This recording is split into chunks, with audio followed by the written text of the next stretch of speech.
Un petit air zen plane au pied du Mont Blanc. Et pour cause, pendant 3 jours, la capitale de l'alpinisme devient capitale de la sérénité, grâce au Chamonix Yoga Festival. Implanté depuis 3 ans, pas moins de 45 classes sont organisées dans des lieux allant de la grande salle du Majestic au sommet de la télécabine de Plampras. En fait, on pratique et c'est vrai que ça fait tout quoi. Faire une pratique en intérieur, on pratique en intérieur même de soi, peut-être pratiquer en extérieur. On est connecté à ça qui est quand même grandiose. Ouais. Et ça combine vraiment bien le yoga avec tous les sports. C'est-à-dire que la marche, la rando, le trail, l'escalade, là on donne des cours sur la Coupe du Monde d'escalade.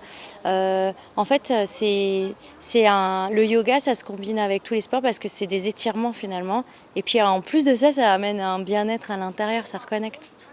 Si aujourd'hui en France, le yoga gagne chaque année de nouveaux adeptes, la vallée de Chamonix semble en tout cas déjà bien acquis à cette cause, se combinant pleinement avec toutes les autres disciplines pratiquées ici.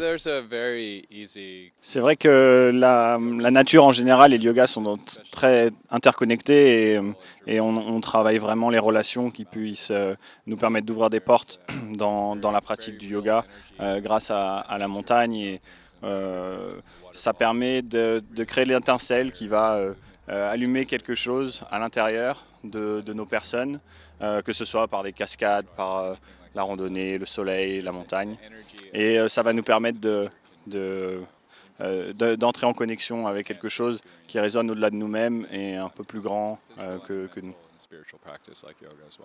Bien loin de devenir une énième pratique exotique destinée aux touristes de passage dans la vallée, le yoga a bel et bien trouvé sa place dans une vallée où les grandes faces enneigées apportent déjà depuis longtemps un brin de mysticisme.